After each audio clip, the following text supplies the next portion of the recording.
British Movietone News pays tribute to the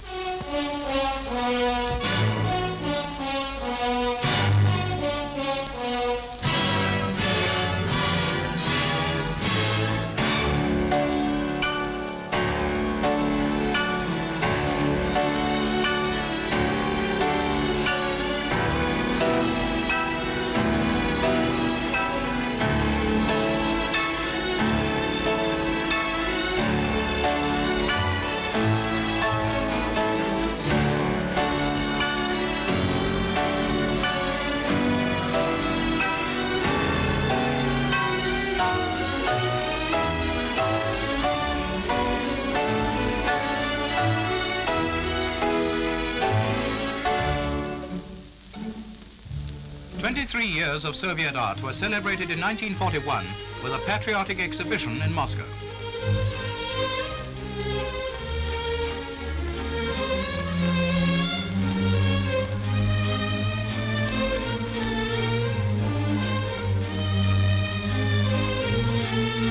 Among the exhibits were paintings of the leaders of the revolution.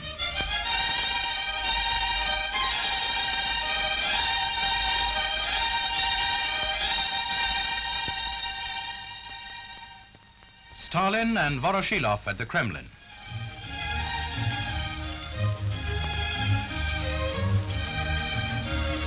But in addition, Soviet sculptors drew inspiration from sport.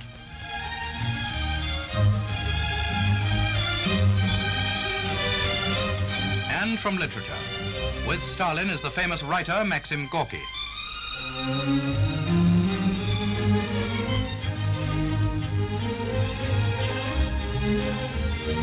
And from the peaceful joys of the harvest.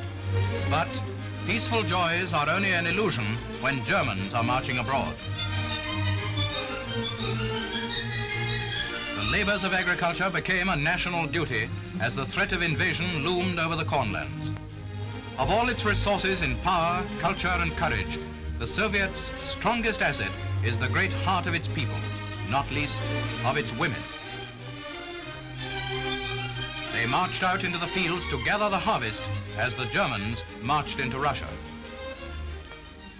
They went to dig trenches, anti-tank barriers and fortifications. They diverted rivers to hold up the Nazi hordes. They turned their hands to every form of labor which would impede the enemy. Their men were called up and went eagerly to fight. From the factories, workers took up arms. Many of them marched away, never to return.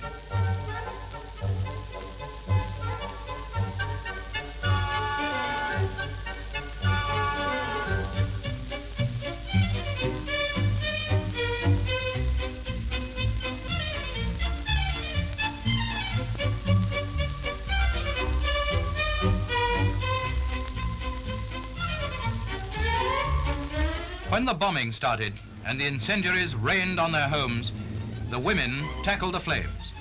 Some of the squads of Russia's NFS were manned and captained entirely by women. Women were wanted for every arm of the services. They donned uniform and entered the army, some to serve in the enemy's rear as guerrillas. Brave women taking the same risks as their men. Women were trained as nurses, of course, but as parachute nurses, dropped behind the lines with medical supplies.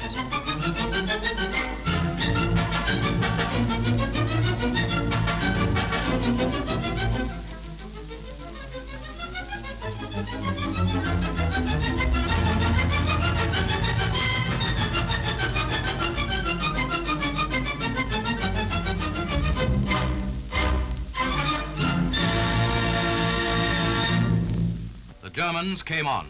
They penetrated deep into Russia. But the great heart of the Soviet people and its Red Army was not dismayed. The Red Army fought back, and how it fought back.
The world will remember these atrocities.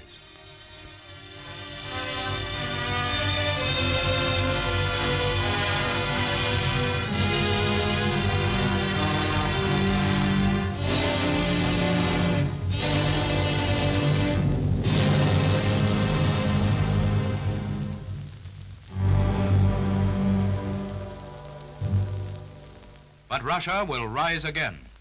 Out of the travail of these years will come a greater culture. A great nation will be greater yet.